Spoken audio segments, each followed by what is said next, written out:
her stepmother came to the castle and brought with her a magnificent dowry. There were silks as soft as skin, jewels of every color, but the most beautiful piece was the mirror. It was taller than a man and lighter than a child, and it was hung in the queen's private chambers. But little girls are curious.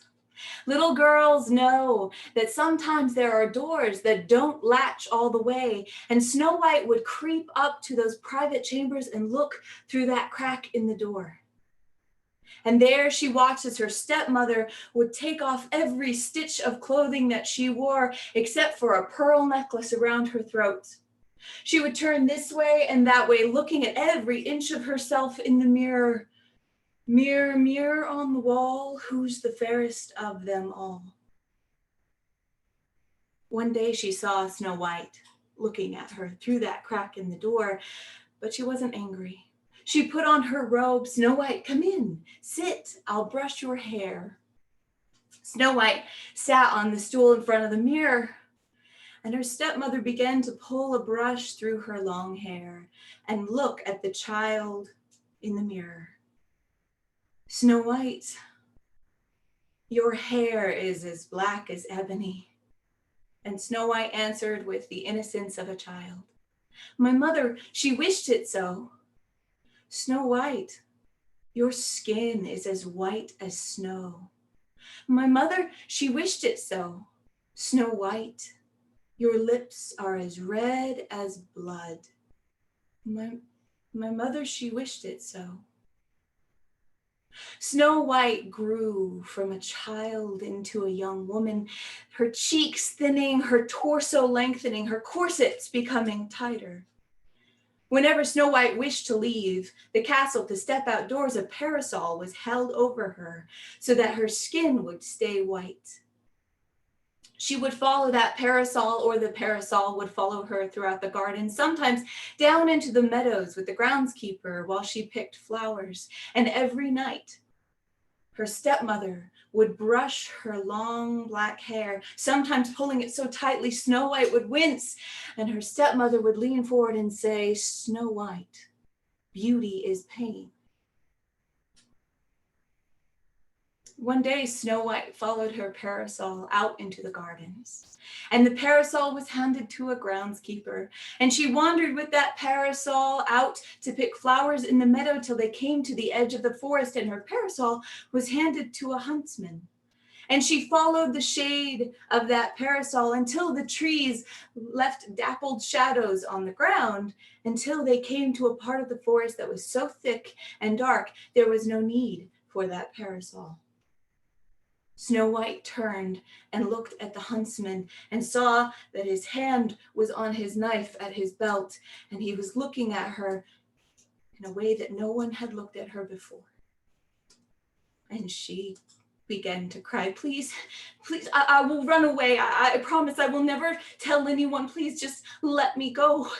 And the huntsman took the knife from his belt, and she said, please, let me just run away. I'll never come back. And he lifted his knife high, and he sunk it into the flesh of a tree. And he pointed towards the darkness and said, go. I will find another heart to satisfy her tastes. Snow White didn't hear most of that. She heard go, she turned, and she ran. She ran, though her silken slippers were soon cut to shreds by the stones. She ran, though she could hardly breathe with that tight corset round her waist. She ran until she had to stop and catch her breath, and then she ran on. Through that day until her stomach was hollow and empty. At night, she curled up into a tree, and she listened to the sounds around her in a darkness that she had never known. The next day, she picked herself up and she ran on. All she could find was water to drink, and her stomach felt so hollow and empty. She thought that maybe she would lay down on the forest floor and the rest of her would blow away, leaving her white bones on the ground. But that was not to be.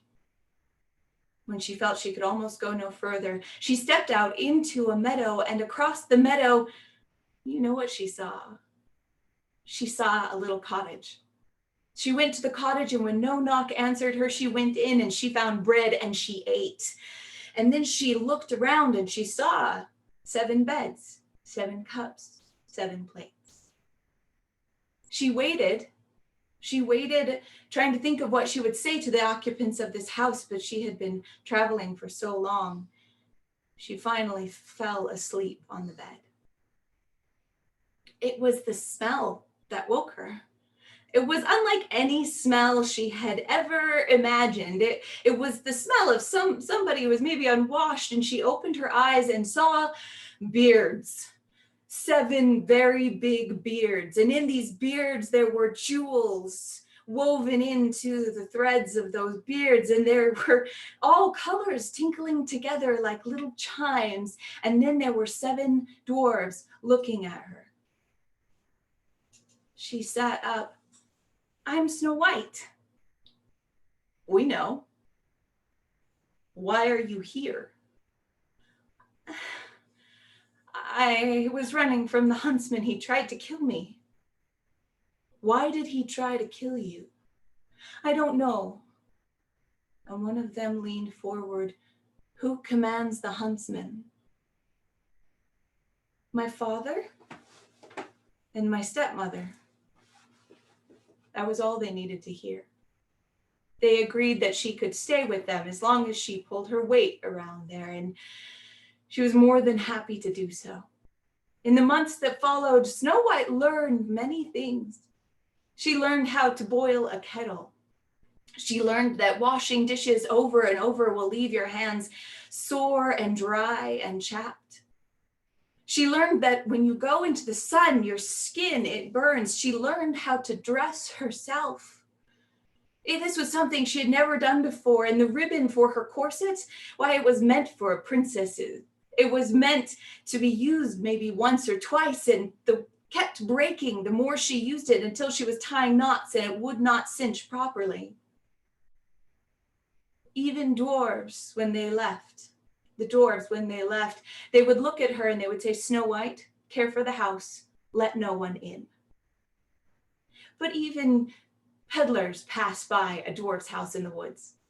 Even peddlers notice a young woman coming in and out of a cottage where there used to be only 7 men. And that story makes its way from mouth to mouth.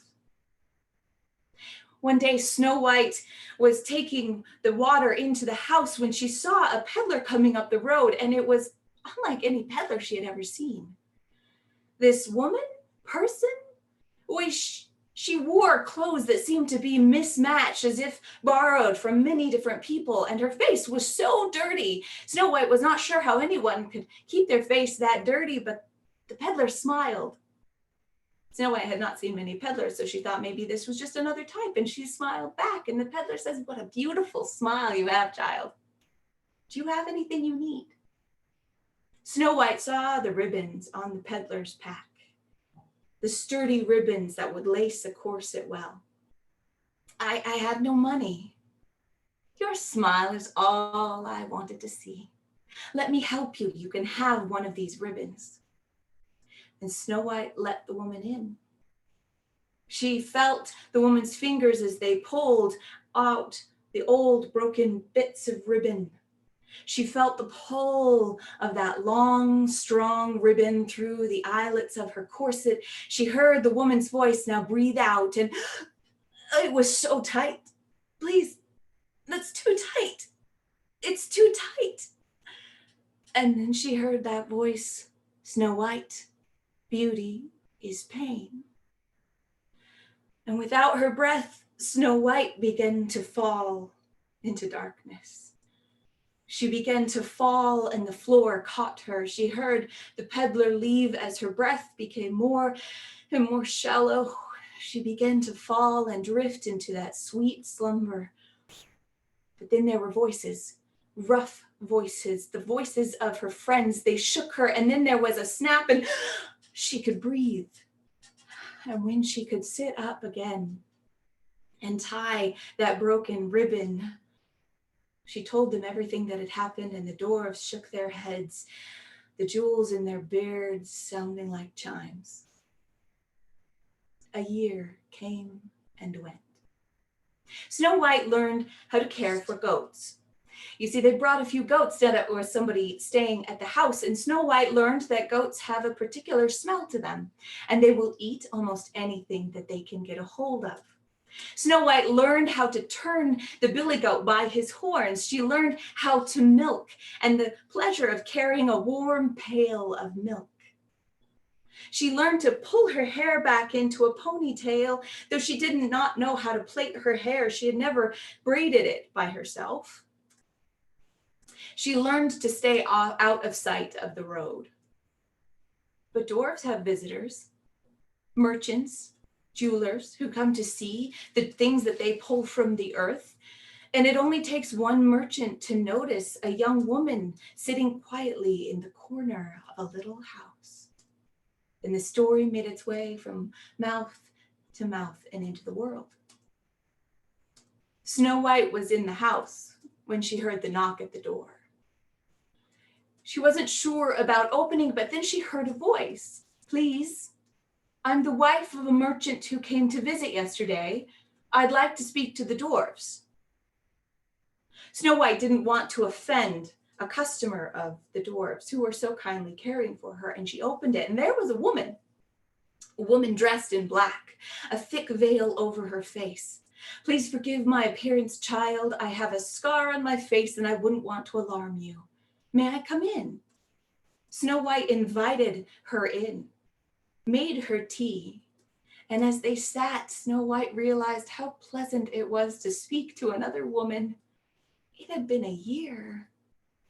They spoke of things that she would never talk to the dwarves about, and Snow White, she told her about how she was learning to do all of these things, and the woman from beneath the veil sat and listened, and then commented, "Snow White, your hair is so tangled. Do you not brush it?" I try to brush it, but it always gets tangled. Would you like me to comb it?" Snow White sat, and the woman pulled a silver comb from her bag. She began to pull it through Snow White's hair gently, and as those tines scraped over her scalp, Snow White began to feel dreamy. She began to talk out loud about things that she didn't mean to talk about.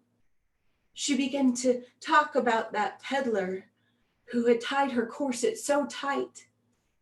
And as she spoke, she just said, "I don't know why she lied. I don't know why she didn't tell me who she was." And that voice came near her ear, "Snow White, people lie. People lie about who they are. People lie about what they want.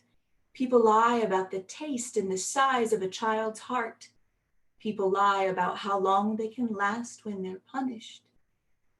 And as Snow White puzzled over these words, that silver comb was pushed into her hair and pierced her scalp, and she felt herself falling into darkness, into that deep darkness that cradled her so gently. Down to the floor she fell, and she heard the woman leave. And as she curled up in that darkness, ready to slip away, she heard her friends calling her name over and over, their rough hands pulling her, the jerk as they cut her corset strings. And then she felt one of them pull the silver comb from her hair, and when the tines left her scalp, the blood began to pour. It took bucket after bucket of water to wash it off of her scalp, but when Snow White could sit, the fuzz clearing from her head, she told them everything, and they listened and they shook their heads, and the jewels in their beard chimed. When they left, they would look at Snow White. Snow White would say, "I will care for the house," and they would say, "Let no one in." And another year passed. Snow White learned how to keep out of sight when any visitor came. She learned how to garden. She learned how to let her skin burn over and over until it hurt and peeled and burnt again. She learned the pleasure of making bread. She learned a brutal winter can bring so much cold and hunger and long hours of waiting for it to be over. And when spring and summer came, she was glad to see them. She was even glad to see autumn, but she could see the winter ahead, and it filled her heart with dread. And even though she kept out of sight, somebody must have seen. And that story went far and wide. So when that woman came walking up the path with a big, broad hat, Snow White let her come. Snow White saw that beautiful basket of apples on her arm. And the woman smiled and made small talk, and Snow White enjoyed the sound of another woman. And then the woman with the apples reached in and offered it. Would you like some? And it was the most beautiful apple she had ever seen. At first she said no, but the woman smiled. I'll share it with you. She cut the apple in half. That woman sliced through that red skin, that skin that was red as blood, opening it to show the flesh that was white as snow and the pips that were black as night. And when Snow White took a bite of the apple, she tasted the sweet flesh. She tasted the bitter almond, and she heard the laughter as she fell. She fell and curled into that darkness.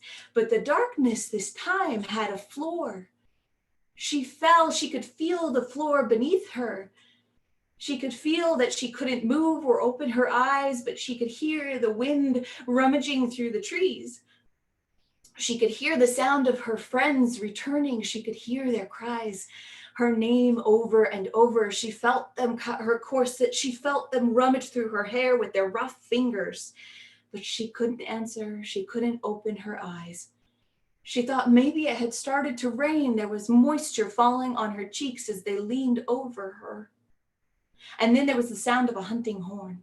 And one of them said, quick, the king is hunting in the woods. Perhaps there is a doctor with him. Go. And two of them left. She heard them as they held her head so gently, say things they had never said before. And then they sat in silence with the wind blowing through the trees until there was horses. Horses, many of them, riding closer, and then the sound of a man. His voice was warm and gentle. I have no doctor with us, but I have one at my castle. Please let me take her with us, and we will look after her. And the dwarves said, we will carry her there ourselves. A stretcher was made. Snow White felt herself rolled onto it and then lifted onto the shoulders of her friends. She felt them walking her down the road, the jingle of the horses' harnesses, the quiet air as her friends wept into their beards. Maybe it was the tears that made one of them stumble. And stumble he did. It was not enough to fall, but as he fell, he pushed himself back up, which jerked Snow White, and the apple came up into her mouth. She tasted almond and blood, and she coughed. She coughed, and finally, when she opened her eyes, there were the faces of her friends, and there was the face of a man. His hair was gold, and his eyes were as blue as cornflowers, and he lifted her up in his arms and rode her to the castle. It took her a few months to recover. She lay in a fine bed with silken sheets. She felt her rough fingers tracing across those silks and catching the sheets on the calluses that had formed, but oh, it was pleasant. And he came every day. He came to speak with her and ask and see how she was. And soon their stories started to flow back and forth. She told him of her stepmother, of her time with the dwarves, and he told her how young he felt to be a king, how he had a wife who had died in childbirth, leaving him with two young children. He brought those children to meet her, and they were as beautiful as he was, the boy with golden hair and the girl with eyes as blue as cornflowers. And when Snow White could walk, she walked down the aisle to the king. They were wed. And at their wedding feast, people marveled. See, there was a table up in a place of honor where 7 men, 7 dwarves, sat with beards, with jewels in them, and Snow White kissed each of them on their cheeks. And she noticed in their beards, there was a single pearl woven there. Now she wrote a letter to her father telling him that she was married. Her father wrote back saying that he was pleased she was alive, that he was happy she was well married, and he apologized he could not come to the festivities, for his own wife had been killed, mysteriously attacked on the road, and they had not found who had done it. But he soon sent Snow White her dowry. In her dowry, there were silks as soft as skin. There were jewels of every color, but the most magnificent was the mirror. Tall as a man, lighter than a child, it was hung in her private chambers. And she put a sheet up over that mirror. But one day, as she was playing with her stepchildren, the little girl wandered over and pulled the sheet down and then looked at herself. Snow White hurried over to put the sheet back up, but then she saw that little girl in the mirror, her fresh face, her golden hair, and then Snow White saw her own reflection. Why, her own black hair was not as long and as shiny as it had been. Was that a gray one? Her skin, which had been in the summer sun over and over, was not white as snow anymore, and her lips, why, there were wrinkles already forming. And Snow White said those words before she knew what she was saying. Mirror, mirror on the wall, who's the fairest of them all?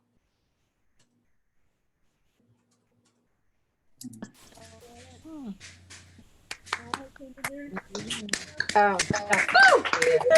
wow. Oh my goodness. All right. Gonna start it off. I'll still have a black suit. All right. I don't think so. Right. All right. And I have muted you, but you may unmute yourself. Thank you so much. Thank you so much. For those of you here, that is the closest we're going to get to the original story tonight. Anne, do you have anything coming up? Any new shows coming up? Anything you want to chat about? Well, I tend to tell stories with my storytelling partner, Cooper Braun. And so I've got a couple shows coming up with Cooper and I. We're going to be doing a solstice show on the 18th, which we know is not the solstice, but is close enough for government work. And then we have another one of these lovely events that is going to be happening in January. We're going to be doing Hansel and Gretel, a sweet beginning to a new year. I'm also going to be in a show this Monday, but Janice will tell you more about that. So that's what we've got coming up. Lovely. And I'm going to mention it because you didn't.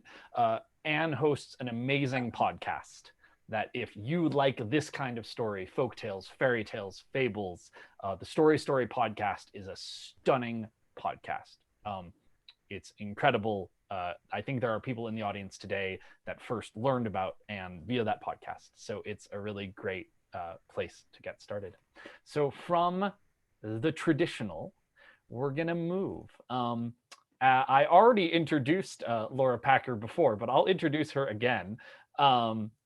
Laura is such a dear friend of mine, and over the course of the pandemic, we've been talking pretty regularly, which has been utterly joyous. And I think you will all discover Laura is about to do a very traditional version of Snow White in a very untraditional way. And this is the kind of storyteller she is. She approaches these stories in a way that many of us would never think as a way to get there. So I will turn it over to her, and thank you all so much. Thank you, Cooper. And Anne, what a marvelous job you just did. Cooper and Anne, thank you so much for putting this set together. And I have to say, I am so relieved that I'm not going first, because this version, if you don't know the story, it would have been confusing. But now that you do, you are a queen, sitting by a window in your castle, looking out at winter. You have your hands resting on your heavy, round belly, and you feel the life twitching and struggling within, and you know that this is what you were born to do, to bring the next child into the world, to ensure that the kingdom will remain safe and held. You look out at the whiteness of the snow. You think to yourself, I know they all hope this is a boy, but oh, a little girl to love, a little girl to raise, a little girl to adore. May she have skin as white as snow. May she have hair as black as ebony. And then, as you are thinking, not minding your embroidery, you prick your thumb and you watch that bead of blood well up and splash down onto the floor. May her lips be as red as blood. And you put your hand back on your belly, and you cannot help but smile in anticipation. You are a king, standing next to his wife's bed, the white sheets stained so red. Someone hands to you your newborn child, squalling and red, stinking of the womb, and you hold her as best you can, looking down at the woman you loved so well as the last breath eases out from her. You look at the baby in front of you and you think, at this cost, it should have been a boy. You are a young queen.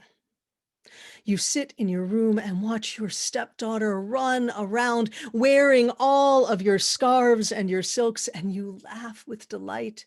This little child is such a bright light in the world, and your womb has not been able to hold a child of your own, so you pour all of your love into her. And you know that you were married only because of your youth and your strength, and you know that your king is so disappointed in you. But this child, you watch her grow. You help her learn how to brush her own hair. You help her learn how to hold herself straight. You help her learn how to smile instead of laugh. And you are so proud. Every time you see her, your heart fills with more joy than you thought possible. And you see how others in the court respond to her, how they cannot help but smile and laugh when they see her. And you watch your own husband, her father, watch his daughter grow. And you see the flicker in his eyes when he sees how much his own child looks like his beloved dead wife. And you see his gaze travel down her body and back up as she begins to sprout into womanhood. And you flinch. And all you can do is send the child away to protect her from what may yet come. You are a huntsman who has been tasked with scaring the child so much she will not return. So you take her out into the woods and slaughter a young boar in front of her. You plunge your hand down into that warm, slick cavity and pull out its heart, still twitching its last. And you say to her, I will give this heart and the liver of this boar to your stepmother. She will eat them whole, thinking that they are yours. She is so full of jealousy that she wanted you dead. Now run, because you can think of nothing else to say. The truth itself is too terrible to name. You are a home, far out in the woods, a home that once sat in a pool of sunlight, a home that used to have rich gardens, a home whose roof used to keep out the rain, but now you are sagging with neglect. The dust is a pile upon the floor, rivers of footsteps running through it, and nothing more. You yearn for a gentle hand, and then you feel that hand pushing open your door. You are 7 men coming home from work, aching and tired, stinking from the strain of the day. You are 7 men whose backs, have been so curled they can only barely be straightened. You are 7 men whose hands are thick with work. You are 7 men who are so weary. You are 7 men who push their way into their home and then stop, shocked by the brightness of the floors, by the light streaming in through the windows, by the smell of, is that bread? You are 7 men who see a girl slumped in the corner, fast asleep, and you decide to protect her. You are the woods, each tree separate and yet together, greater than the sum of your parts. You are the woods with strong trunks and green leaves, hungry for the sun. You are the woods rich with the scent of loam. You are the woods, the cycle of life and death and birth over and over and over again under your shade. You are the woods who watches a girl grow from innocent childhood into that of a strong young woman, her body able, her hands scarred and calloused and able to do so much work. You are the woods who hears her song, while not as sweet as the birds. You are the woods who see her as another animal in your shelter. You are a young woman who has heard the story of your stepmother and who has spent years thinking about how what the huntsman said did not make sense. You remember the feel of her hand on your cheek and her smile as you laughed. You are a young woman grown tall and strong who cannot help but recognize, see through her disguise as your stepmother comes to you. And you feel that marriage of fear and hope trembling inside your breath. So how can you not accept the gift of laces? And how can you not sigh and lean back against her as she pulls the laces tight, but not too tight? You are a young woman who cannot ask who she is, but you know.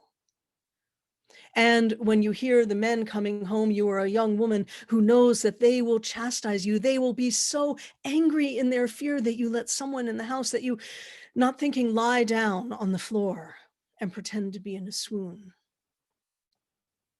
You are a young woman who remembers the feel of her stepmother combing her hair and then fears the dwarves will disdain her for having such a soft heart. You are a young woman who sees the apple your stepmother is holding out. You are desperate for that sweetness and for the sweetness of her touch. And so you accept that half of the apple and your teeth sink into it. It is so crisp and sweet in your mouth. Your eyes open wide as the woman says, "My darling," and reaches out a hand to stroke your cheek. And as you gasp in delight and surprise, the apple lodges in your throat. You are an apple, so sweet and crisp and tender and so tightly lodged in a constricting place. You are an apple that feels the breath running back and forth around you, and then hearing only silence, and then the cries of the men as they come and find her and declare that it must have been murder.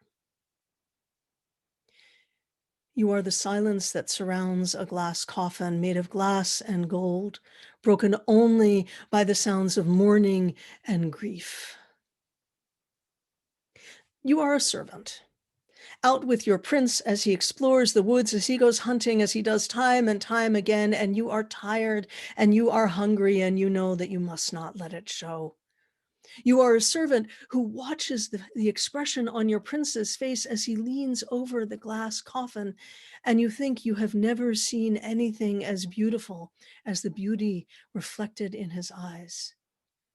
You are a servant, annoyed at carrying the coffin. It is heavy, and you are tired and hungry, and love be damned. And in your annoyance, you do not see the rock or the root on the path in front of you, and you stumble. And then you hear the gasp of breath and the coughing, and you watch as your prince scoops up the young woman and sets her on the saddle in front of him, and you watch them ride away, knowing the walk in front of you will be very long.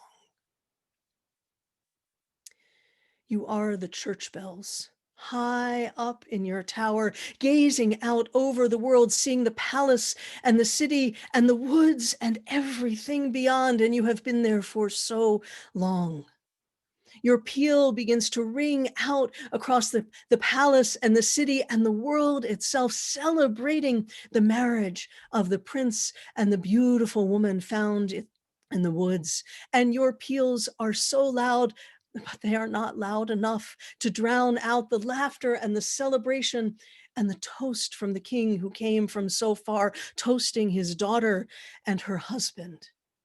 You are the bells that ring so loud, but not so loud that they drown out the screams of the queen as her feet are put into the red hot iron shoes, and you hear her say, "But I did nothing," and you ring even louder. You are the coffin, filled now with rainwater, green with moss and algae, slowly falling back into grass that will be covered by moss and finally ground back into dirt itself. You are waiting. You are silent. You are alone. Mm. Bravo. Woo.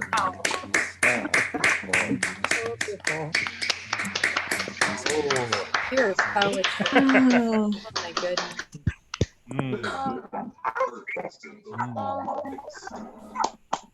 All right. Oh, Laura. That was lovely. All right. Thank you. All right, Laura, you will have to unmute yourself. Thank Thank you so much. That was lovely. As I said, I don't think I've ever heard a second person fairy tale. I think Laura has a couple of them, if I'm not mistaken. So we're about to get a whole pack of things posted in the chat. Laura website shows Laura has an amazing Patreon. If you would like to support her and her work, if you don't know what Patreon is, it's a way that you can give a little bit every month to help working artists continue their art. You have a show coming up in a couple of weeks, is that right? I do. On December 6th, I will be with Lauren Nemi, who's here tonight, and we are going to be doing a show we're calling Leftovers, where we're going to share stories that we don't tell very often and things that are kind of leftover and at the sidelines, and I'm really looking forward to it. And I actually also have a show that I didn't tell you about, Cooper, because it came to me today on December 22nd, Stories for the Return of the Light. I came up with it this morning. It'll be on my webpage and places soon. Lovely. And you do regular shows on Facebook every Monday and Wednesday, right? Tell a traditional story in a traditional way, stories that anyone can take and tell, and it's free. You're welcome to join me on my Facebook page. I'd love it if you were there. My facebook.com/Laura Packer Storyteller at 4 p.m. Central. Excellent. And it's free. Thank you so much. That was lovely. Thank you. All right. I'm going to bring Anne up because it's weird if I introduce myself. So we're going to bring Anne up. Ladies and gentlemen, the next storyteller that will be bringing you a version of Snow White is none other than Cooper Braun. Now, I've known Cooper for a number of years, but it's really been amazing to co-tell or tell together. It's been so supportive to have a storytelling partner who really helps shape stories and events. You know, and this year happened, it was Cooper who's like, I think we should do this on Zoom. And he has now become the Zoom guru and will tell you what all the buttons do and how to use them. For those of you who are wondering, the jewels in the dwarf's beard, that was actually from Cooper. We influence each other's stories. So he's the other part of Stories with Spirit. He's been featured at a number of festivals, including the National Festival. And he's here to tell you another story that has something to do with Snow White. Thank you so much, Fred. All right, I'm going to do that.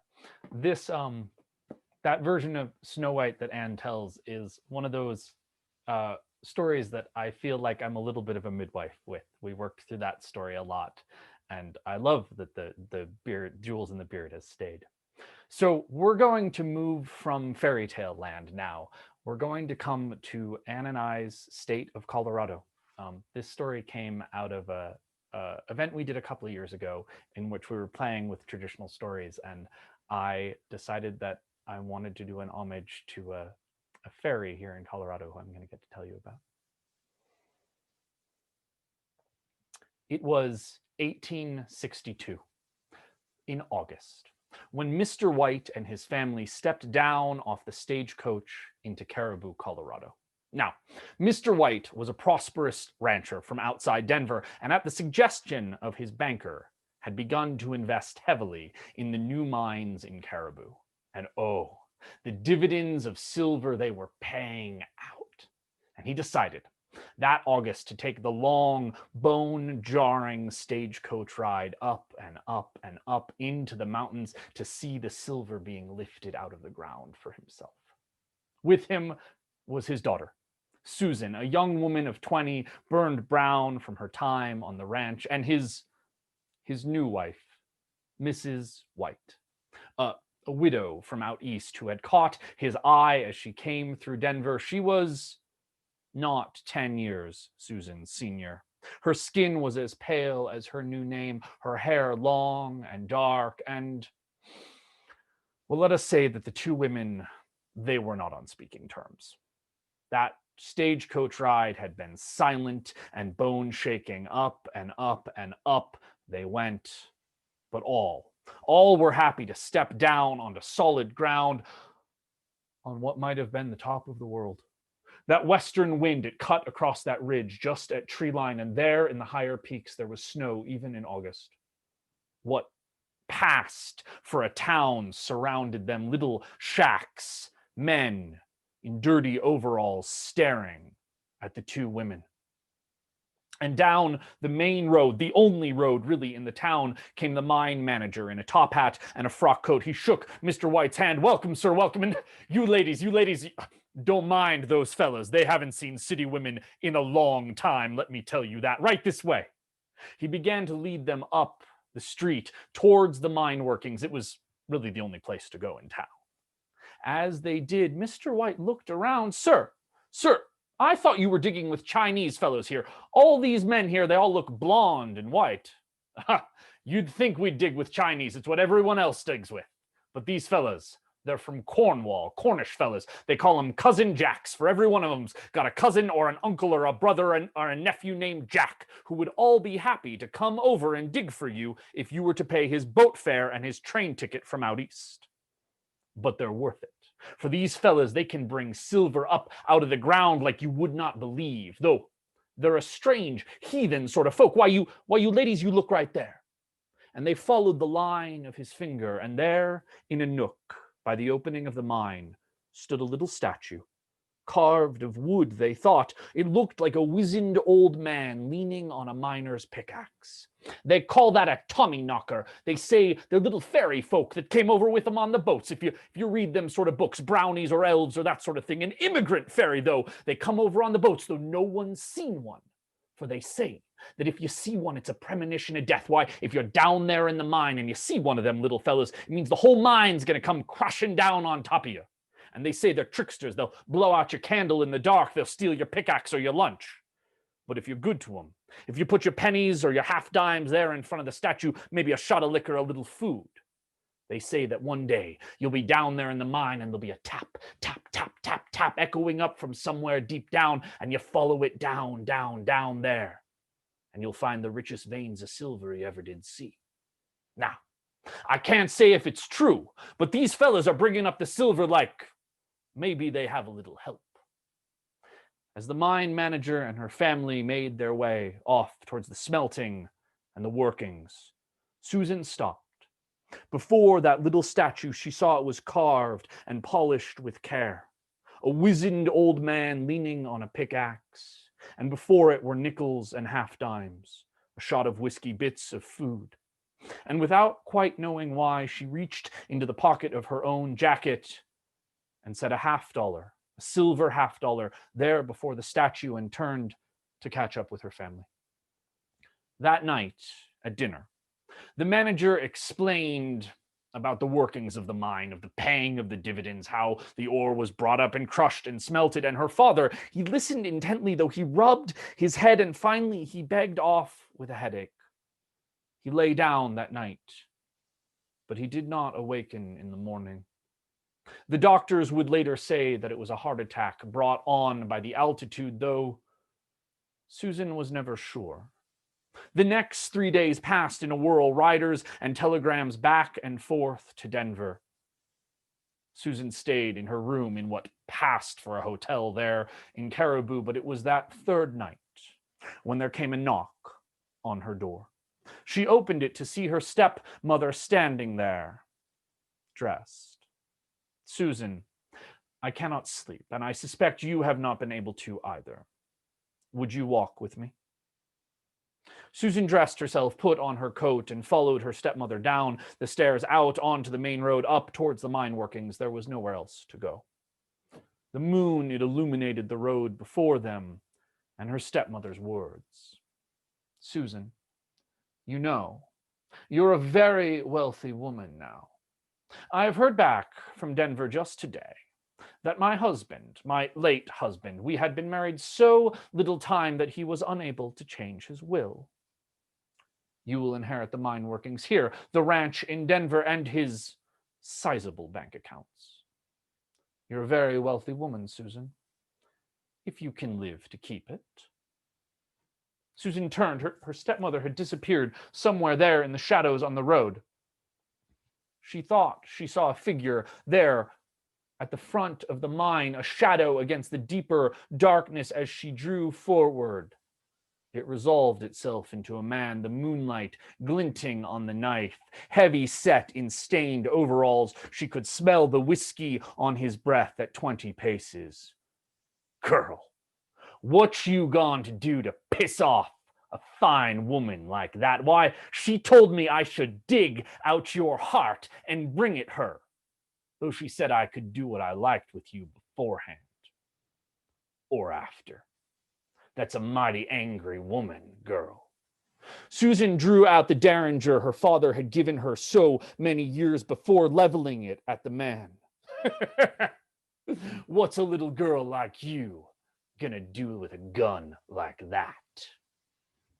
It wasn't the flash there in the darkness, the crack in the silence of the night, the smell of the powder that brought the fear down on her. No. She had shot deer and rabbits and coyotes a dozen times, 100 times back on the ranch. But she had never seen a man crumple like that, like a marionette with its strings cut, like a deer does when it's clean shot. She had never seen a man fall in on himself like that before, and the fear washed down over her. Her stepmother's voice from somewhere out of the darkness. "Girl, what have you done?" She ran forward into the dark, towards the deeper dark of the mine, down, bouncing off the walls deeper and deeper, until she struck her head, and the darkness was complete. When she opened her eyes, it did not seem to matter if they were open or closed. Her head, it pounded and was slick with what she was sure was blood. Slowly, she pushed herself to all fours and began to crawl down the tunnel, feeling one wall, not sure if she was crawling up or down, deeper or towards the light. Down or up she crawled, and then she heard it. A tap, tap, tap, tap, tap, echoing up from somewhere. Tap, tap, tap, tap, tap, tap.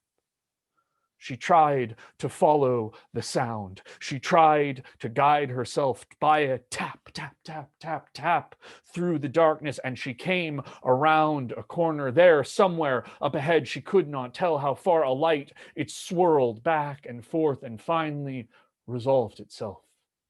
A candle sat on the tunnel floor, and around that candle sat 7 little men, not as high as her knee, in miners' overalls, their skin craggy and dark, their beards long and twisted, and their eyes, they sparkled like silver in the darkness, but not with kindness. They stared at her as she stared at them. And she blinked first. Does this mean I'm dead? Or I'm going to die?" And the chief of those little men stood himself up to his full height, not 2 feet tall. He eyed her. "Well, maybe. It's not many find us down here in our home and live to tell that tale. She looked around. The little cavern in which they sat, it was lined with miners' pickaxes, lunch pails, jackets, bits of this and that, but the walls looked as if they were carved from solid silver. They sparkled in the light of the candle. But as the little men started forward, one shoved his way forward from the back. Fellas! I think she might have paid for the privilege of our company. He dug in the front pocket of his overalls, reaching out, a half silver dollar in his hand, bigger than his own palm. Aye, and perhaps she might be of some help with our present conundrum, as it were. He stepped back to reveal what the little men had been sitting around, a miner's lunch pail there on the floor, which one had been trying to open with a jackknife no bigger than Susan's pinky. She crawled forward. She saw that the lunch pail was in two parts. She lifted off the top, and in the bottom was tea. In the top was a pasty, dough folded over meat and vegetables. This she began to tear apart and hand around the little men. One showed her how to lift the candle, set it in the now open top, how to place the bottom above it so it would not snuff out the candle, but the tea would heat. And when it was warm, he pressed into her hand a miner's teacup, no bigger than the china cup she had used with dolls as a child. And she found herself there with that tiny cup and a bit of pasty given to her by another of the little men, having the strangest tea party she had ever imagined. But the darkness began to pound at her head again until all she could do was lie down and let the darkness overtake her. When at last she woke, she found that her head lay on a folded miner's jacket. Someone had bandaged her scalp, and the candle burned low there on the tunnel floor. One of the little men saw that she was awake. He pressed into her hands a canteen bigger even than he was, and she drank down. The water was cold and clear and crisp, and this time she slept. When she opened her eyes again, she saw little men crowded around that candle, and in their whispers she heard that the miners were up and down the tunnels looking for the lost girl. In and out of sleep she went, until at last she could sit, and with the little men she played cards, the deck no bigger than her thumbnails, and though she did win 2 pickaxes and a miner's helmet, she lost the derringer. As little men, they did cheat shamelessly. But there came a time where finally she put down the cards. My friends, please. I feel like the weight of the mountain is crushing down on me. You are creatures of the earth. I am a creature of the light. I need sunshine and air. Please, I need to go back. And they smiled, and they nodded their heads. And one, he rose, he took her by the hem of the skirt and began to lead her up and up and up and up through the darkness, though his eyes, they sparkled like silver as they walked. At last she stepped out, the setting sun touching her skin, warm even at that high altitude. The air, it was cold and thin, but it felt glorious in her lungs. But the heat, it drained away as she heard the cock on the hammer of the revolver, her stepmother coming out from the tree-lined shadows. Susan. Oh, Susan.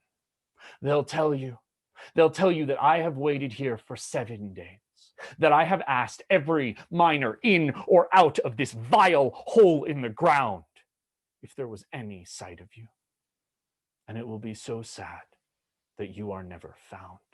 She leveled the revolver as Susan dove back into the darkness. She heard the report and the bullet glance away somewhere up above. She put her hand down on the wall. She began to walk into the deeper dark, down and down slowly.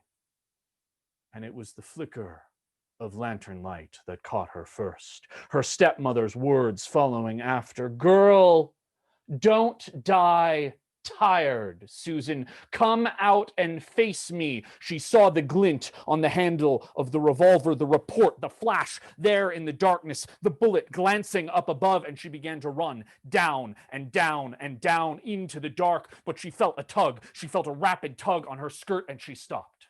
She pressed herself against the wall as she felt the wind rush up from the shaft before her.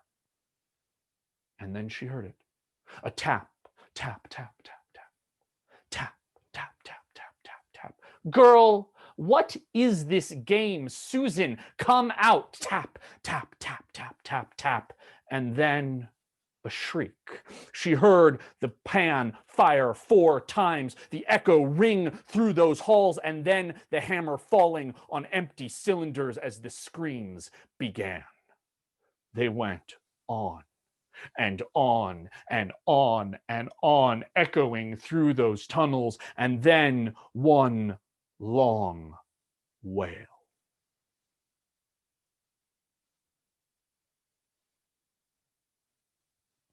It was 2 days later when the miners carried up from the earth what was left of Mrs. White, wrapped in her tattered dress. The body was buried high in the mountains in an unmarked grave. And Susan boarded that stagecoach for the long drive back down to Denver. And she found that her stepmother's words had been true. She inherited all. She was a very wealthy woman, and the ranch and the mine holdings, they prospered beneath her hands. But every summer, in August, if she could plan it, from that year and all the years of her life, she would take that bone-shaking stagecoach ride up and up and up into the mountains. And each year she would step down and watched as the town of Caribou grew up around her mine. And each year she would walk down that street, once dirt and then paved, to her mine holdings. And there, in the place of honor at the gates, a little statue. And before that statue, every year she would place a $50 dollar and step into the darkness, and it was always there. A tap, tap, tap, tap, tap, tap, tap, tap, tap, tap, echoing up from the earth. And though she never saw them again, she always knew that they were there.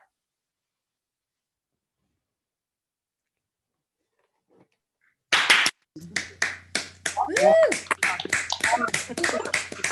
thank you all. Absolutely. Even the pup was drawn in. Oh, Oh. all right. Thank you all so much. All right. I'm going to bring Anne back so she can ask me questions. You're muted, friend. Cooper, do you have any stories? Any events coming up? That was. I do. Thank you beautifully for asking. I'm going to have to work on this bit. So as Anne said, we do a winter solstice show every year. The first show that we ever did together came right around the solstice, and every year we have tried to do one. Sometimes it actually falls on the solstice, which is lovely. This year is a little bittersweet, as the place that we have always done these shows, Still Cellars, is a victim of the pandemic, and we will never do another show there, which is a very sad thing. But we are able to gather on Zoom, and we will be doing a show there. We also will be doing another one of these shows, Fairy Tale Variations, Hansel and Gretel, January the 8th. I believe all of, I don't know if Ingrid is here. Lauren Mimi, who will be performing with Laura in a couple of weeks, Simon Brooks will be joining us, as well as our friend Ingrid Nixon, and we will be exploring Hansel and Gretel, which is already turning out to be really interesting. So all that, thank you so much. I am gonna remove Anne, and we're gonna add Milbre in here, and we're gonna have our next story. So I would like to introduce Milbre Burch, and that is how you say her name. Milbre, I met 6 years ago at the National Storytelling Conference, and she's a stunning teller. I think I first heard her because Anne has this amazing podcast that people send her CDs, and then Anne lets me listen to those CDs, which is a lovely way things work. And I believe my partner and I, Stephanie, who is letting people in and running the copy and paste, so thank you to Steph, we listened to a bunch of Milbre's CDs on a long drive. And this story, when we were talking about doing Snow White, I said, we have to get Milbre. This is the story that is the reason that I can't do a story where the queen is the main character, because every time I try to do that story, I'm like, no, I'm just redoing what Milbre has done. So I would like to introduce Milbre Burch and let her take us away. Thank you all. What a glorious concert this has been, and I know that it will continue that way to the end. Thank you for having us, and thank you all for coming. The name of the story is What the Queen Saw.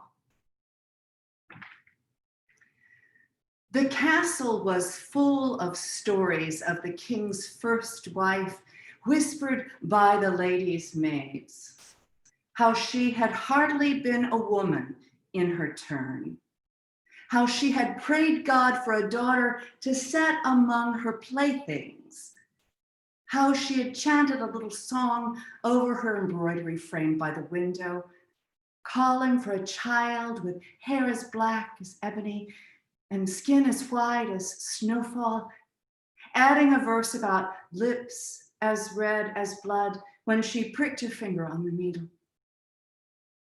Whatever answered the prayer got it more than right, for the baby born to the child queen was black-haired at birth, premature and pale, her tiny mouth a rosebud against the luminous skin. Before the priest could be called, the baby had been baptized in her mother's ebbing blood. And as his dead wife was being washed, the king lifted up the child and named her Snowdrop. It is a tragic thing to die in childbed, agreed the king's second wife when she heard the stories. Her heart had been moved by the tale of a grieving king, but they had not told her that the monarch had hired a succession of nursery maids, young girls from the countryside, who found the stone hallways and the king's groping hands all too confining, till at last there was not a household in the realm that wanted to send their daughters to work in the castle. And the king's talent as a rake did nothing to fill his coffers. The new queen was equal to the king in age and a boon to his treasury. He set aside his preference for little girls to make this match and was pleased by the lands and the herds and the flocks and the servants that were her dowry. For her part, the queen had come willingly to the marriage, for she had seen 30 summers pass, and she was afraid that she would be unable to bear anyone's sons. But now, in time, after the wedding night, her belly began to swell. Then 6 months later, there was blood upon the sheets. And a year after she lost the twins, a girl child was born. 2 years later, twins again, but none survived. Until at last the midwife predicted that the queen would bring no child to term as long as she was coupled with the king. And when he heard that, he turned away from her. So 5 years into her marriage, the queen stood before her looking glass, taking in the gray tendrils of her hair, the spidery creases at the edge of her eyes, the thickness at her waist. And she could not bear what she saw. Still, she mused, perhaps I should be glad that I have any reflection at all. For the king and his daughter seemed not to see her as she went about their business. As queen, she had the keys to the castle from the counting house to the kitchen. The servants looked after her. The cook was especially kind. And the royal huntsman, who had been playmate to her brother, brought her evergreen garlands to sweeten the castle's dank hallways. But she had her long days and nights to herself. For the king was busy with his mannered doting and tutelage. He filled his daughter's calendar. So the queen took to her room and her books in hopes that she would find some magics to rewrite this last chapter of her story. The servants shook their heads, and they redoubled their efforts to coax her from her bed and out into the gardens. And there at last she contented herself with learning the flowers and cultivating the herbs. One morning she was alone in the greenhouse, bending with her spade over the seedlings, when she saw the king come down the garden path, leading Snowdrop to the garden swing. Watching him and seeing how he gathered the girl up into his arms and sat her on his lap and began to nuzzle her, the queen was gape-mouthed and blushing. It occurred to her to tap upon the glass, and in her agitation, she broke it. And the king, hearing the sound, took Snowdrop by her hand and led her back inside the house. And the queen, looking at the jagged shards of glass, saw her own shattered reflection therein.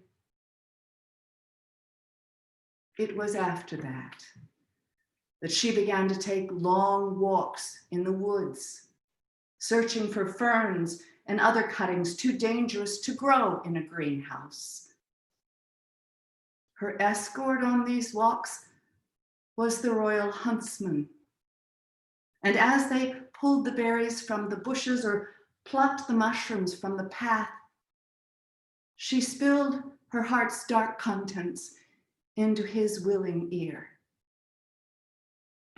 The king has made it clear that I cannot stop him from taking his pleasure with his daughter. Last night, he brought the priest into my study and confiscated my books and my bottles of herbs. He says if I accuse him publicly, he'll have me hanged as a witch. Speaking the truth will buy me death. And would that give back to the child what she has lost? Asked the royal huntsman. Think on this instead. And he reminded her of a small race of little people bred so that they could work mining the king's caves. They live in earthen houses dug into these hills, and they have a special way with stray animals and with foundlings. Then he pointed to some fruit hanging in a gnarled branch above their heads. That's the one I told you about. Poison apple, said the queen, reaching up. The next morning, she went to the counting house and filled a bag with gold coins. This she gave to the huntsman, saying, take Snowdrop into the woods and leave her there. This gold is recompense for those who will care for her. Tell them that there will come a day when I will ask to bring her home again. The princess was gone by lunchtime. The queen oversaw the meal, choosing the embroidered linens The centerpiece of the meal was suckling pig, just daintily, with apples and mushrooms. The funeral was a grand one. In the church, the king slept in a crystal casket carved for just such an occasion, but he would never wake again. All of his subjects came to see him laid to rest beside his child queen in a mausoleum in the grounds behind the castle. Snowdrop was nowhere in evidence during the ceremonies. Apparently, the little princess was too distraught to attend. 9 months later, the huntsman sat by the hearth, crafting a cradle of wicker and wood. The room had the fragrance of evergreen garlands. As the queen watched her consort carve the headpiece for the cradle, then she looked into the looking glass, took in the graying tendrils of her hair, saw her face creased with sunlight and smiling, and her belly full of suns. And she liked what she saw. Hooray. Very nice. Very nice. Mhm. Oh, Oh. Oh. Wow. I'm gonna bring Milbre back. I like that one. That was cool. Yeah. She's one that's Mute. started. All right, Milbre, you'll have to unmute yourself. Thank you so much. That was absolutely joyous to get to see that story told. I've listened to it many times, but I've never gotten to hear it in presence. So thank you so much. Do you have anything coming up that you want to chat about? I'm telling a story December 6th at 1 with Jim Brule for his Healing Stories. Laura Sims, Heather Forrest, and I will gather again in January to do an online concert followed by a seminar. We too are thinking about working all three of us with the same story. Wow. Date and title to be announced, but I have a newsletter I'm working on, and perhaps we will have that information in December, if not in early January. And then in February is the fruition of a project I've been coordinating for the year, which is a storytelling concert at UNC, the University of North Carolina in Chapel Hill. And it will be a virtual concert. Charlotte Blake Alston, Brenda Wong Aoki, Jasmine Cardenas, and Debbie Thomason will join me, and Simon Tam, who is a speaker and an activist, as well as North Carolina Indigenous tellers, Sonora Lynch and Kaya Little Turtle, and then performance poets, Ashley Lumpkin, Carlos Robson, and performance artist Andrew Ali Agapur will be there. So, and Sam Gates, who's a faculty and member of the rep company there at UNC. So it's very exciting. So those dates will be on my website and in the newsletter that I'm working on, and then repeated, since we're talking January and February, those dates will go out again. So exciting things are. Those both sound like really, really amazing shows. I will really look forward to those. Thank you so much, Milbre. All right, our last teller of the evening. I am going to bring her up, is the one and only amazing Janice Del Negro. Janice, I think I met originally at the Northland Storytelling Festival, and Yes, you did. there are some never let Janice pour your whiskey for you is or just keep saying yes is the wrong answer. But Janice has been a mentor to both Rachel Ann and myself, and there are few people in the storytelling community that know more about fairy tales than Janice. She is a stunning teller, and her brevity is amazing. Janice has a way of choosing words where every single word counts. Oh, And God. when I said that I can't do a story about the Queen because I keep coming back to Milbre. I heard Janice do the story and I went, oh, that's a completely different queen. And it is a queen I think maybe only Janice is able to do. But I would like to introduce the last story of the evening. Janice. Thank you very much. Wow. I'm so excited. Really, I'm so excited about this whole night. Thank you all for coming, and thank you, Cooper, for setting us up. I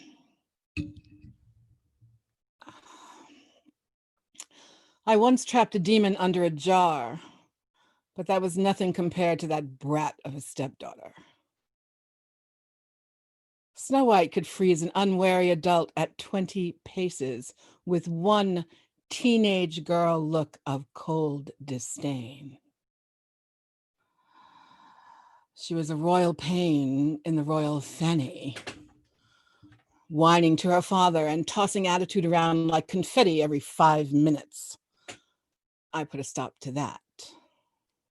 Oh, Snow White could tantrum her father into compliance during the day, but the nights, well, the nights belonged to me. And those nights influenced the daytime behavior of the king in a way that Snow White did not appreciate. When she realized that her father was more enamored of his nights than her days, she threw a temper tantrum that was positively epic, but ultimately unproductive. So she ran away. I had just about had it. For just one moment, I let myself think about what it would be like if I just let her go. Well, I was an admirable queen, stepmother not so much. But this princess was the most spoiled teenager to ever gaze into a well, never mind sing to the bunnies. Go get the little brat, I told my huntsman. Her father would be much disturbed if she fell off a cliff, or drowned in the river, or got eaten by wolves. The huntsman tracked Snow White to the middle of the woods, and she pitched a fit, as only a teenage girl can. Never, she cried. Never, I will never return to the castle as long as that woman, she meant me, is still there. Now, devoted as my huntsman was, and he was not possessed of infinite patience. And finally he said, fine, stay here and freeze. I'm going back to the castle before it gets dark and cold. And off he went. Well, Snow White was a little shocked, but in for a penny, in for a pound, and all she could do was keep walking into the woods. The huntsman, well, he thought better of it on his way back to the castle, and he turned around, because if there was anyone that huntsman feared, it was me. And he knew that if anything happened to Snow White, I, in deference to my husband, would have the huntsman's heart in a box. Snow White came upon the cottage of the 7 dwarfs. How do I know? Darlings, I have a mirror of my own. Haven't you heard this story? The 7 dwarfs were well known to the huntsman, and an exchange of gold made them quite hospitable to the arrival and subsequent extended stay of the little princess. I supplemented that amount weekly. It was worth it just to have the brat out of the castle. Occasionally, I would feel obligated to check on my wayward stepdaughter, and to that end, I'd hide my crown under a hat and go to the dwarves' cottage in the woods. These visits did not go well, for a diva will not be denied her drama, and Snow White was queen of drama if she wasn't queen of anything else.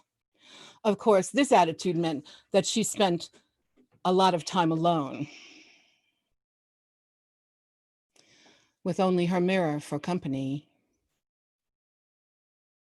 Snow White,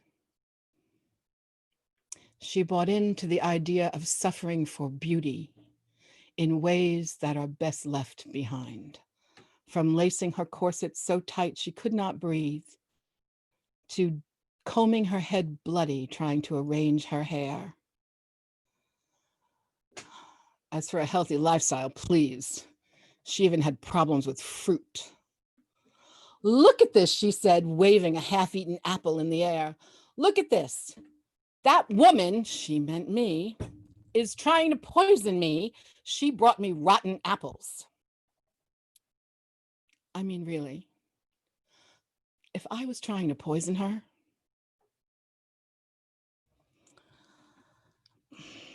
well, the dwarves listened sympathetically, gold coins dancing in their heads. But even gold loses its shine after some time, and eventually they fed Snow White enough lavender and chamomile and a little poppy to put her to sleep. Snow White dozed off in a silken hammock hung between two trees in front of the cottage.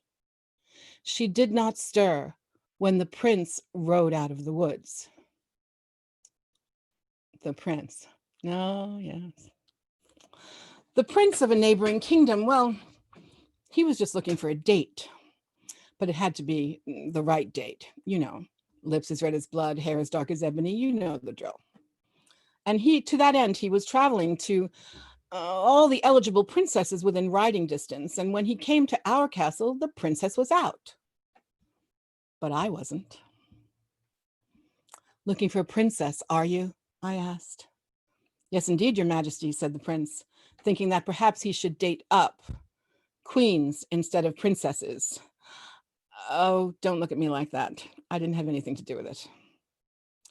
My stepdaughter, Snow White, is visiting some friends on the other side of the wood. She is, so her mirror tells her, the fairest in the land, if that interests you. Indeed, your majesty, said the prince, I am most interested. Oh, this was going to be easy. She is even fairer than that, for her father, the king, has promised a disturbingly large dowry to the prince she agrees to marry. I could see that the prince was intrigued. Wealth, beauty, a royal pedigree. What more could a prince desire? Oh, he was so young. Fair on the outside still meant fair on the inside as far as he was concerned. I almost felt sorry for him. May I have your majesty's permission to seek out the princess, he asked. Oh, do, I said. Woo her, win her, take her away. When the prince rode into the clearing, the first thing he saw was a silken hammock hung between two flowering trees. Pink petals floated gently down and landed on the lush green grass. The breeze ruffled the branches. I'm sure there were tiny deer watching from the hedges, and bunnies, and maybe a skunk. The prince leaned over the dozing princess. She was not snoring, and her nose was not running. She really did have lips as red as blood and hair as dark as ebony. Her eyes fluttered open, blue as the sky and dreamy with sleep. She saw a stalwart, remarkably healthy young man with dark eyes and a satisfied mouth, one curl gelled carefully over his forehead. The connection was instantaneously intimate, devastatingly passionate, and fated to last happily ever after. I might have had something to do with that. Destiny and hormones had their way, and prince and princess rode off to his kingdom in a flurry of tweeting birds and dancing beams of sunlight. An exhausted dwarf brought a surprisingly civil letter from Snow White requesting that her dowry be forwarded to the prince's kingdom.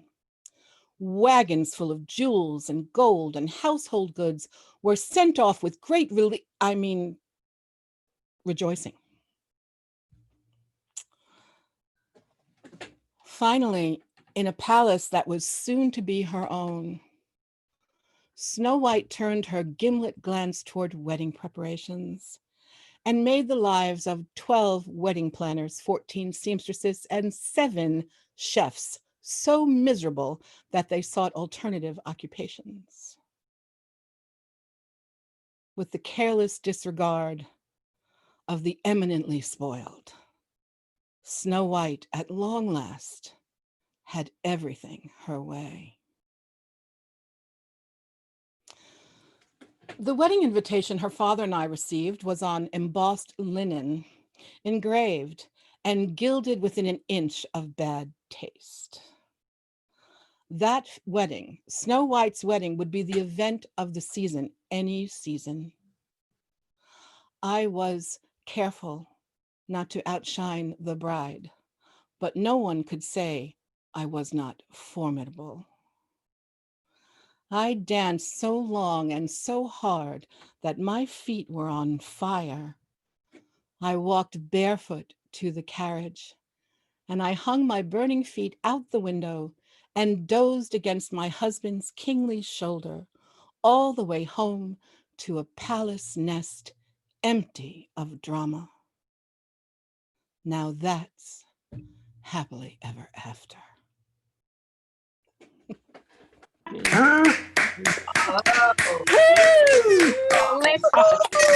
Yeah. Oh, yeah. Oh, Good. oh, that was glorious. Very good. That was brilliant. Oh, that was glorious. Oh, Janice. That was splendid. No, I need you up there as well. Brilliant. Why he say Oh, all right. Okay. Satisfying. Marie got to help hear that story 3 times in a car on the way to an open mic when I was telling her the first time. And Marie came and got me and said, come on, I'm going to drive you and you're going to run your story in the car, which was really helpful. Oh, That was the very first time. that was glorious, Janice. Thank you. What do you have coming up? Oh God, I don't know. Oh, Monday night we're doing a moonshine concert with Beth Horner, Megan Wells, myself, and Ann Harding are going, and we are doing a concert series on the full moon, whatever night it falls on. If it's on a weeknight, it's at 9 o'clock. If it's on a weekend, it's at noon, so that we can have people from other really big other time zones in the concert as well. So that's Monday. And then January 23rd, it's January 23rd, right, Beth? Beth, Susan O'Halloran, and I are doing Reggie Carpenter's show. Reggie's on here somewhere. I know she is. Reggie, On if the you're 23rd. So that's coming up. And the open mics, we do open mics every month. lovely. Oh. Thank you so much, Janice. Thank you for asking. Yeah, I'm gonna give a couple of quick announcements here, and then we're gonna bring everybody back up. We realized that with this way we're doing these shows, if people would like to stick around at the end of the show to do a little bit of Q&A, to chat about the stories, how people played with them, how we do variants, we'd be happy to stick around and chat if you would like to do that at the end. So I just have a last couple of announcements. The one again, so that was just an amazing hour and a half of storytelling, and we have run the gamut from the original to the strange to the Wild West to the dark to the utterly just full of humor, this whole gamut. And I would ask you what an hour and a half of art is worth to you, and if that is worth something to you, I would ask you to show that appreciation. And there will be links in the chat. There will be links in the email that you all probably received about 11 minutes ago, because it was supposed to go out at 7:30 my time. If you would like to show your appreciation, we would be very grateful. Also, on the flip side, if what you have to give is your presence here tonight, thank you so much for being here tonight.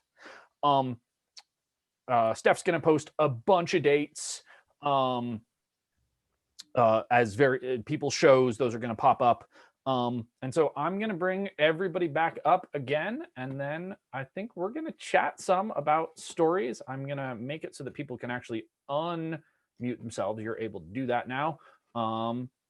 And then we're going to chat some. I think I'm going to start us off with a question, and then we're going to figure out what the if you have questions, put them in the chat. Raise your hand if you know how to do that in the participants window, which is a button on the bottom of your screen. There's a little button on the right hand side that says raise hand, which gives you a little blue hand on the participants.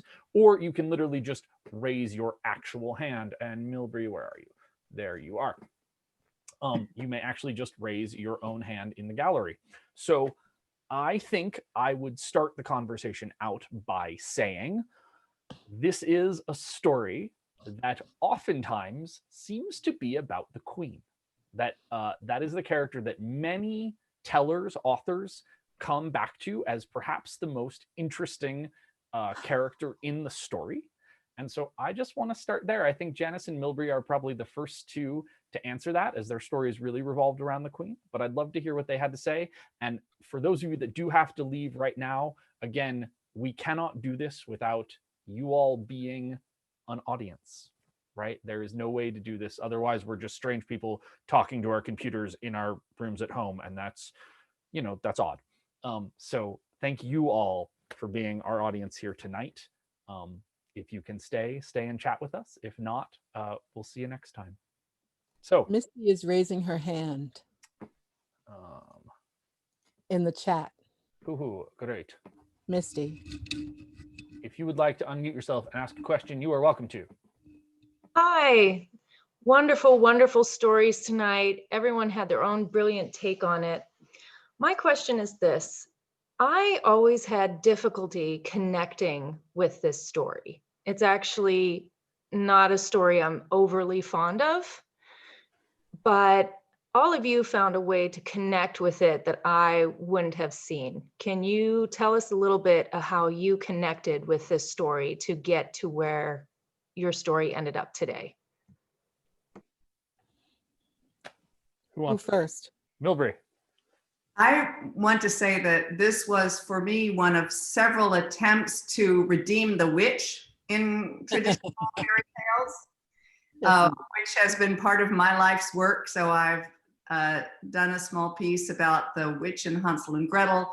I've done a small poem about the witch and Rapunzel. And this piece came about when I needed more material for an album I was recording. And so looked at how I might make the witch queen redeemable in the tale. And Janice, I just have to say, as a mother who lived through the menopause puberty vector with her two daughters, I really identified with your telling of this story. Because it ain't a pretty sight. The hormones leaving one and coming to the other is a really dangerous action. As I said to my children, as goes the estrogen, so goes the compassion. So I felt like you were telling my story in your version. Well, that started out as a completely different story. I mean, I was going to go to all this, twisty, the dark feminine, blah, blah, blah. And all of a sudden I was working. Is Lauren still here? I was in a workshop with Lauren Nemi, and we were doing things like changing from whatever the person, from first to second, from second to third, to try and get a different angle on a story. And I could not get this story. I couldn't get it to gel. It's like Misty's question was really a good one, because I couldn't find a way. And I changed the person. And first I tried second person, which I was so bad at. Laura, I was so impressed by your second person story. Honestly, I couldn't even go there. And I started in the first person, and all of a sudden this voice just took over the story. I mean, the story was like, she was just, okay, I'm going to tell you how this story really went. And then she did. And it was just delicious. It's so much fun to tell. It's so much fun to tell. Mm-hmm. But really, it was trying to find a way to get to her, to get to that story. I'm still trying to find a way into Sleeping Beauty, though. So Rachel Ann, Laura, and Cooper, tell us about the doors you opened into the Right. tale. So, Misty, I entirely agree with you. I cannot stand the typical text of Snow White. It makes me grumpy and annoyed every time I consider it. And I get very stompy, stomp, stomp, stomp, stomp, stomp. And as an aside, as a stepmother to a teenage girl, oh, that was delicious. Thank you. I needed that. I mean, she's in her 30s now, but still. Anyway, I think I have PTSD, from the I think Oops, she and my I both. daughter is on this. I shouldn't be saying that. One of my daughters is actually here. So I find it to be a very difficult story, and I think it's because, and I think this also speaks to why are so many of us drawn to the queen, to the wickedness. She does something. Things happen to Snow White. The queen actually does something, and I think that's part of why, in many cases, the witch is a much more interesting character in Sleeping Beauty and so many of them. As to how I came to the story, I was experimenting. I was pissed off at the story and wanted to find a way to tell it. And I've always been interested in the perspective of the wildly ancillary secondary characters. And so that's where this came from. I cannot make this bigger. Oh, well. You're in there. Which one? So Cooper, hearing your story makes me think of how much story has to do with place. So when I started, I was confronted by the same thing that many people are confronted, which in Snow White, which is that the main character doesn't do a lot, which is interesting. That as I look at the piece that I call Susan and the Tommyknockers, the main character doesn't do a lot. She does defend herself and kill the huntsman character, but then it is the Tommyknockers that do kill the stepmother character. But I was playing with this idea of someone has just asked in the chat, what is a Tommyknocker? So a Tommyknocker is a Cornish mining ferry that were imported into the United States. Colorado has a brewery called Tommyknocker Brewery. They're part of the local mythology of Colorado. They are a import ferry. And so the little bit that the mine manager gave in the story is effectively what Tommyknockers are. You find their stories in Cornwall and you find their stories in Colorado. There was a huge Cornish mining community, and in 1962, something like 70% of the town of Caribou, Colorado was Cornish. And so there's actually a fair amount of research that went into the story, but I had this idea of Tommyknockers as a ferry for a long time and wanting to do something with them. And then I was playing around with what do I do with Snow White? And I was playing around with this. Can I set in the Wild West? What can I do with it? And I this sort of confluence of, well, we've got tiny mining ferries in Colorado. Let's see what happens. Fran Stallings I think she just directly posted to me and in the Upper Peninsula of Michigan, along with pasties. Yeah, they're an immigrant ferry, and so I began to play with that, and that got woven in, and it sort of went from there, and that gave me a different in. Anne, do you want to chat a little bit about the Mobius strip? Seal has a hand up. We got a hand up from Seal. Great. Yes, we haven't heard Anne's answer to this question. Can we wait just a moment before we go to I'll be quick. So this one mostly ended up because I wanted to get her to the end. I wanted to get Snow White in front of the mirror and see how I could get her there. Like that was the focus, and that made it, you have to make the rest of the story interesting to drop that line at the end. You have to care about what's happened to her and all the characters in the story. And with that one, the particular difficulty was because I want it to be I want you to answer the question whether or not she becomes the wicked stepmother, and that's your version of the story. It becomes yours. But Cooper and I had a long conversation about what happens to the queen, the evil queen who's been trying to kill everybody. Because if Snow White doles out punishment, she's a kind of a scary person. she either the red hot slippers or the barrel filled with spikes, you kind of then don't like Snow White. But if her new husband does this, you're kind of worried about Snow White and who she's married. So in this case, we had the dwarves do it because they seemed like they could handle that task with great justice. and then it was all about getting Snow White back up in front of the mirror. Thank you so much. Those were excellent, insightful answers. I really appreciate it. Although now I'm a little bit frightened for when my sweet preschooler girl hits junior high. Be afraid. Thank you Very so. It'll be fine. It'll be fine. Thank you all so much. That was so insightful. Thank you very much. Thank you. Seal, your blue hand is up.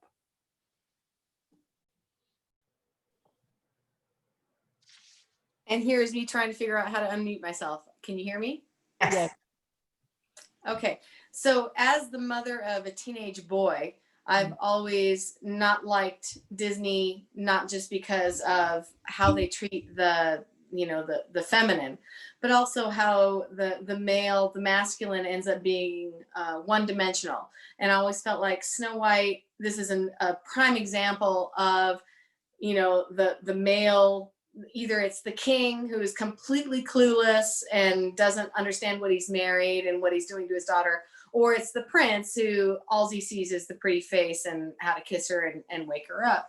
So I'm wondering, it seems like the Seven Dwarves to me is a prime opportunity for exploring different aspects of the masculine and coming out with a better way to make them human. Why is it that they have to be dwarves in order to exhibit the different human characteristics, sleepy, sneezy, droopy, whatever.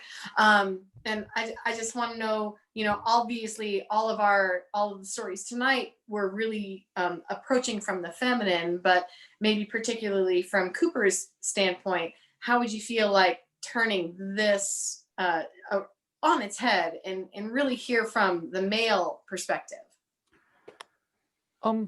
So I think one of the things I fought with in this story was there a prince?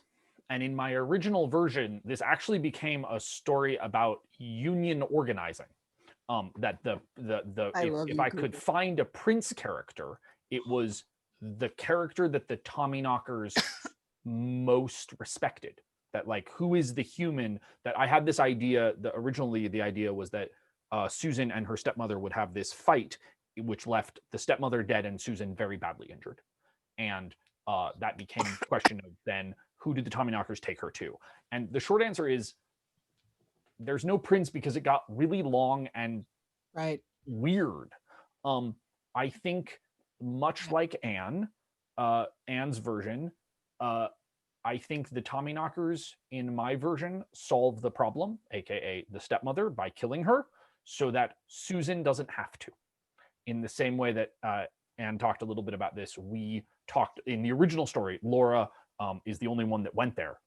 In the original story, depending on which version you're reading, the queen is either put in iron slippers that are heated to being red hot and forced to dance to death, or she is put in a barrel with spikes in it and rolled down a hill.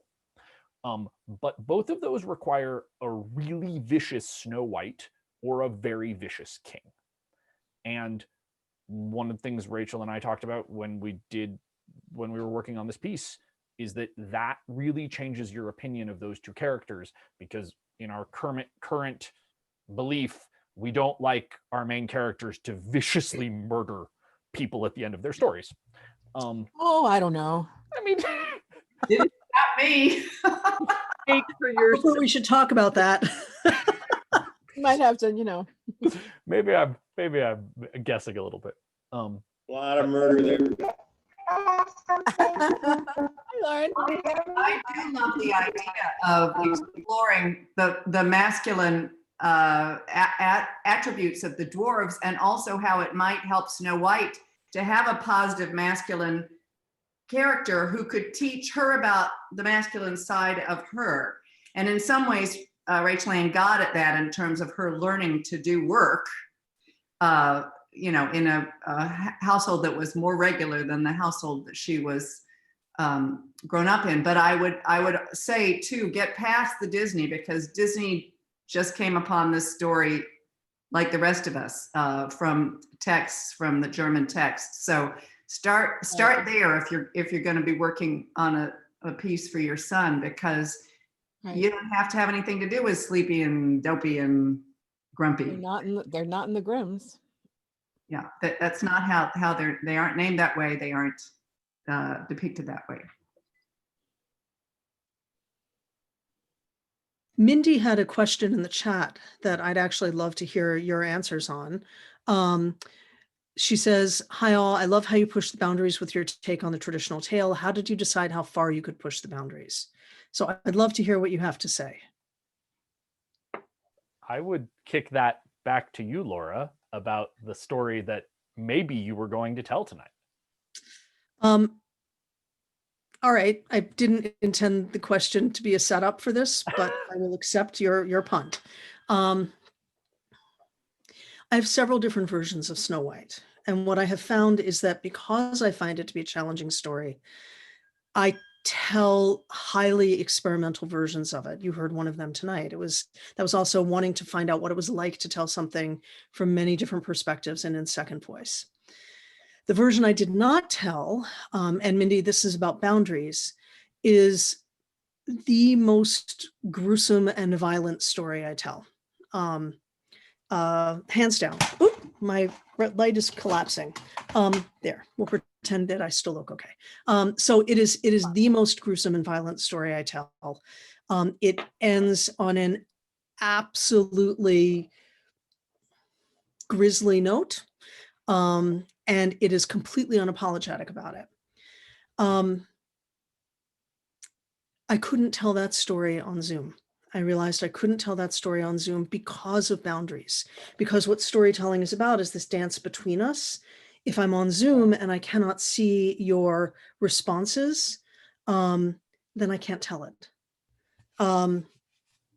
So as far as the boundaries to push in this one, it was an experiment with language. So that's why I decided to go there, because I found it to be really interesting figuring out how to tell it from the inside out in many different voices.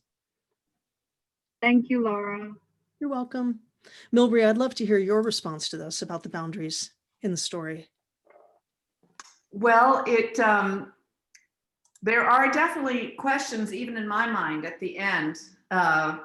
You know, I don't tell you that Snowdrop has been brought home, and in my mind, she hasn't been yet. And in my mind, the Queen has taken a pretty drastic step to protect the child, get her the heck out of an abusive situation that Snowdrop may not actually appreciate. That, you know, the story may end up the way you usually hear it when Snowdrop comes back. So I'm aware that there's trouble. There's still trouble in the story. And you know, I have an original monodrama that's written as a sequel to Susan Glaspell's play Trifles, about a woman who's arrested for killing her abuser in 1900. It's based on a murder trial that Glaspell actually reported on as a journalist in 1900, which lets you know that she was a remarkable woman, that she was covering a murder trial for the Des Moines Daily News. And in the piece, I tell the story of the woman snapping and killing her husband. Now, am I telling people to do that? No, I'm not. But I am giving voice to someone who's been silenced.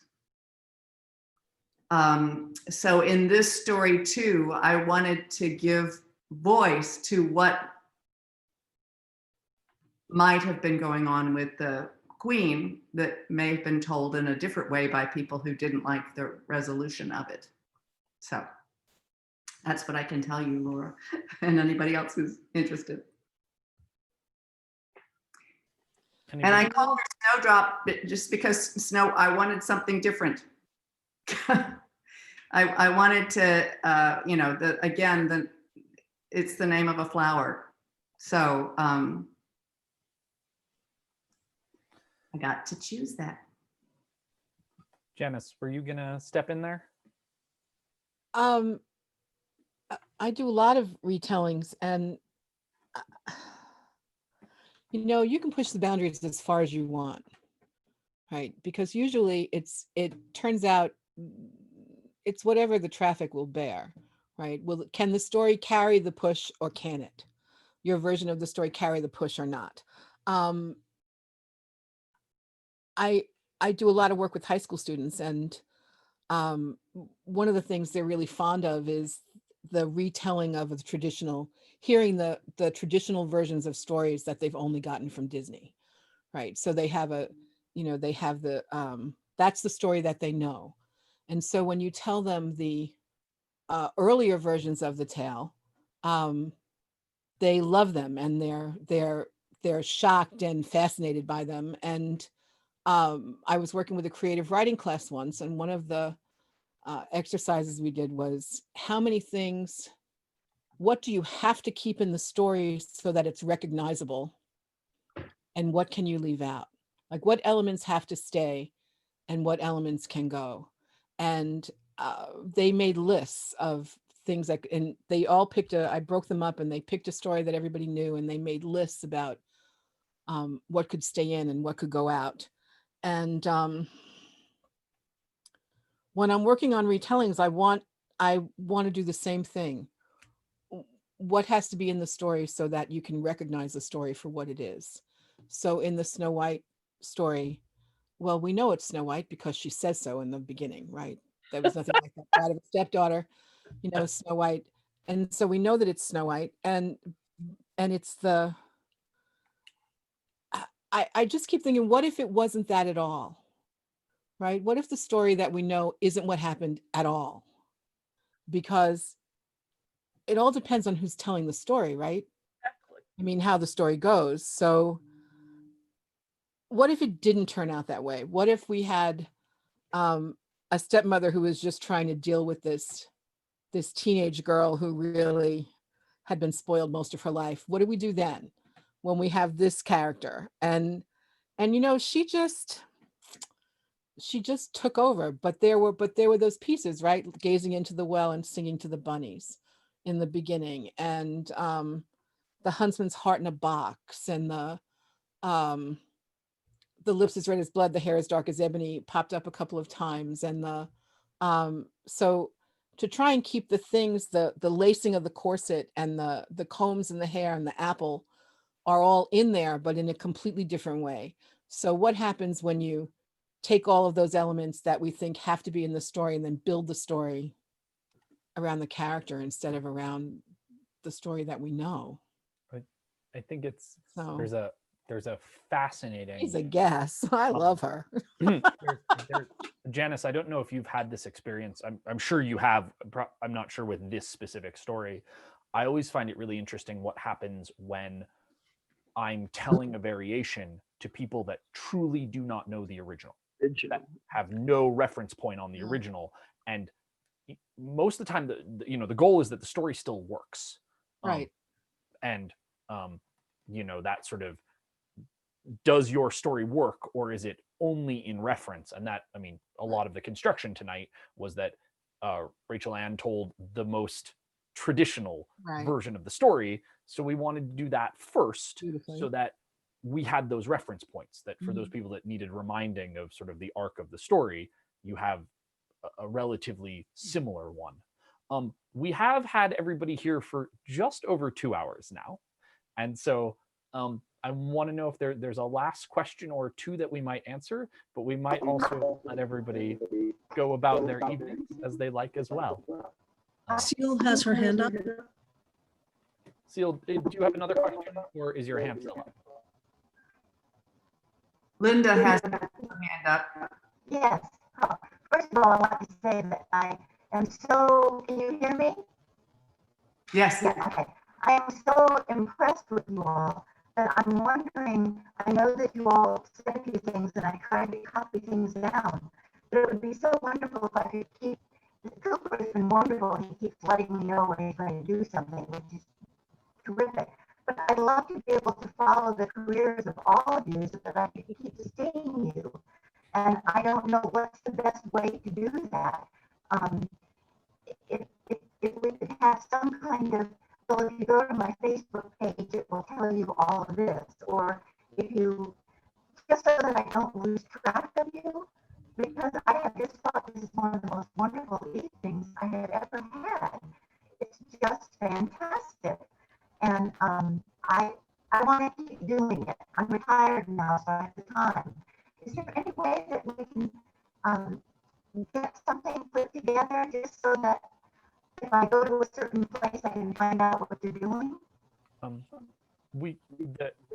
I would be happy right now to put them in the chat, but it is probably easiest. And Linda, I think I'm getting feedback through your microphone, so I'm going to mute you for a moment. Okay, sure. I will send out an email to the people that were in this event with the easy access. Anne and myself, for instance, are Stories with Spirit on Facebook. Laura is her website and her Facebook and her Patreon, and sort of these are the places to find each of the tellers. And so I will be happy to send that out, and that should probably just be included in my ending email to everyone now. And for a couple of people have sent me messages that there was a broken link in the email that went out at 7:30. You have received a second one with that link fixed. So just if you are concerned about that, you have the fixed link now. I think that might be a place to wrap it up tonight. I'm happy to sit and see people away, but I also want to let our tellers who are on the East Coast find their way to bed if they would like to do that. So again, thank you all so much for being here. This doesn't work without an audience, and it has been an amazing audience. Thank you so much for joining us tonight. And Night, everybody. there will be plenty more stories. Thank you. Spectacular. Absolutely spectacular. Good night, everybody. Good night. Thank you all Laura. for joining us. I thought your story would have worked fine. Really? I don't think you have to know it necessarily. That's very reassuring to hear. Thank you, Janice. I mean, I'd have to hear it again maybe because I wasn't thinking about it while you were telling it. I was just listening to you tell it. But I think that I think the thread was pretty clear. It was, yeah, it was very much based on the Grims. And it was Except for, very chronological, so everything seemed to follow, even though we were getting different points of view, which was so interesting. Yeah, well, thank you. That's good to hear. Yeah. Beth, you asked about my other story. It's a Patreon perk, and Beth, if you get in touch with me, I can tell you about it. So I'd be happy to talk with you about that. So thank you, Janice. That's reassuring. Yeah, I think it works okay. Yep. Good. Hi, Marie. And I loved your version too. It was lovely. Yeah, it was a lovely night. And it was really some night. It did flow very nicely. I think the order was perfect when it all. Yeah, you did a great job of putting this all together. Well done. Yes, you did. And Milbre, that was gorgeous too. I mean, it was just, everything was, see, I love this so much, right? Everything is the same, but different, right? It's my favorite thing about this is that is the same things are happening so differently. You know, it's like the events are the same, and it ends, well, you know, we alter our endings there. In the pushing of the envelope, but it's so much fun to watch people do this. I remember Fran, and when Elizabeth was talking about the Winter Tales and Fran was talking about it, is that it was one of the most popular things at the festival, wasn't it? At the conference? Yes. That panel? Yeah. And I can see why. It was, but it was also one that the tellers generally griped about the most. Took them a long time to select a story that all four wanted to work on, especially when some of them were focusing more on personal stories instead. And they sweat blood and they griped, but they did beautiful, beautiful work. Elizabeth, didn't you say that David Novak did Cinderella in iambic pentameter one year? The little snot did, yes. Some people just like to show out. Wow.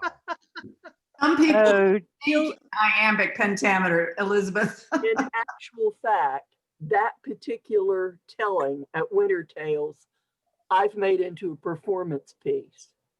Oh, nice. come on. We could do it in limericks. Because it impressed me that much.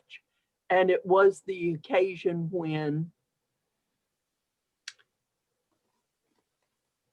Angela Lloyd, talking about how she didn't like the story of Cinderella, recounted a conversation she'd had with her father, where when she'd begun to work on the piece, she realized it was the story of her life. Oh, And her father had said to her, "God damn it, girl, you are not a rag picker." Because she said that she had been the little rag picker because she was afraid to be the queen. God damn it, girl, you are not a rag picker. You were a trained regional actress. And a guy from the audience, which was on a slant, but like a kiva, yelled at Angela. And she thought, because she didn't understand what he said, that he was asking her, he was saying he couldn't hear her. So she repeated what she had said, just louder. Whoa. And he started screaming at her about taking the Lord's name in vain. Wow. Everybody was so stunned, nobody did anything about it. It's my first inkling that one of the jobs of the MC is to protect the storyteller from the audience. Yep. But we'd never had any experience with anything like that before. Lynn Maroney was the MC, and she had her mouth as open as the rest of us did. He succeeded in silencing Angela because she couldn't go forward. Every time she would start to talk again, she would break down and begin to cry. So he did in silencing her. And We know who this guy is. Well, we know where he lives.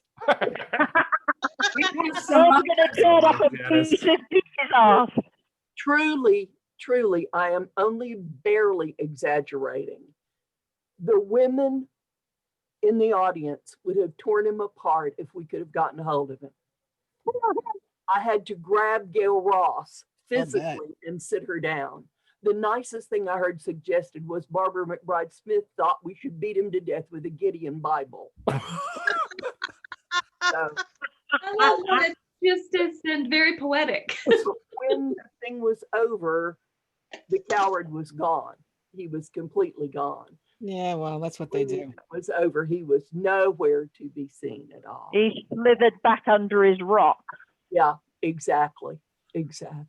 Oh, Right.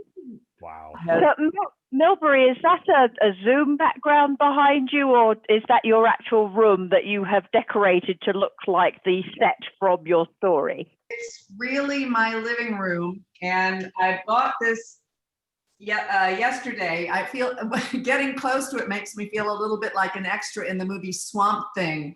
It has a lot of personality, but we're hoping to cut it up and drape it around the house. I went to a Christmas tree sales lot that's run by people trying to stay sober, and got it. Wonderful. Bless them. Yeah. Uh-oh, Laura started into her oh no, she's gone into limericks. So speaking of people who protect the storytellers, our little hero here is Stephanie, who's been letting people in and out and keeping an eye on the chat. Steffi. If anyone had time, she would have knocked him down. It's true. I was all over that. Well done. Very well done. Seal actually had a question a little bit while back about, I think, what was your phrasing here, if I can find it, of, is snow actually white? Is snow truly white? Is that a question about the character of snow or the actual substance that falls from the sky? No, I think that's kind of both. I mean, if you're talking about a character of a person, you know, describing her physically, and you're saying skin is white as snow, but of those that live in Colorado, particularly recently, when there's fires and then the snow comes down and it's actually gray. I mean, if you take a big bowl of snow and you melt it, it's really kind of dirty water, and each snowflake is actually, you know, water crystals formed around a piece of dirt or dust.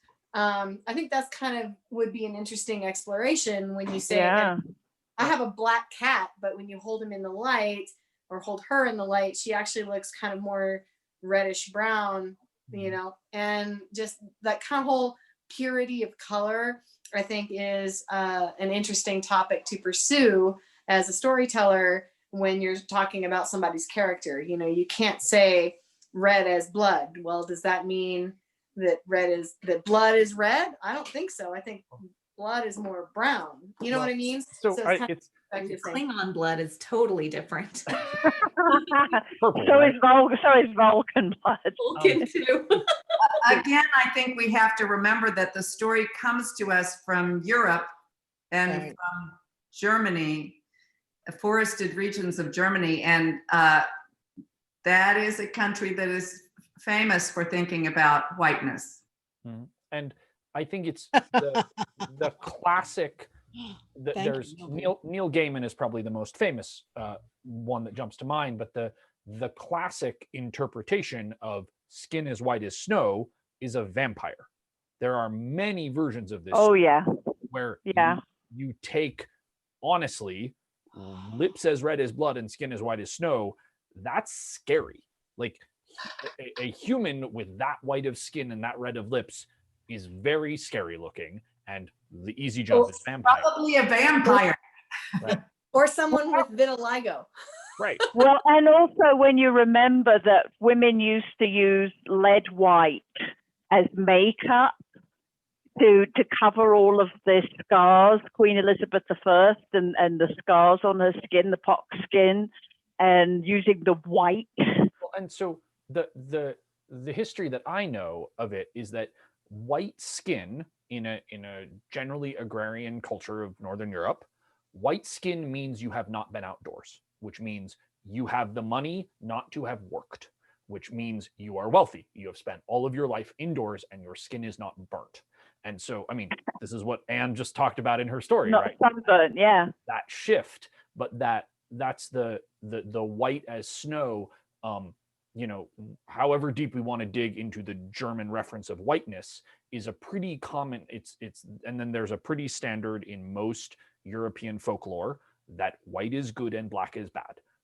The golden hair, white or gold hair means the good child, black or dark hair is the bad child. It's a pretty basic dichotomy within most of the systems, and you can dig deeply into those, or you can look at them for easy reference for knowing who the good character is and knowing who the bad character is. Yeah. And it's not just European either. The Asian folklore is the same way, and even modern Asian, they talk about, you know, your white skin or your, you know, the complexion being pale. It's just a matter of status and of not having to go outside to work. It's really it's not just European, it's also Asian. So yeah. There's also the whole sexual virginity trope, which Milbre, you know, she really touched on that, and the whole idea of the virginal skin and the, you know, and the sexual implications of that. So yeah. And Laura's just keep on going and going, and that's This is Laura. You're writing. Make sure you save all of this chat, Laura, because you've got a picture book here, baby. Some people are really good at stupid things. I can come up with limericks. That's a power. It's your superpower, baby.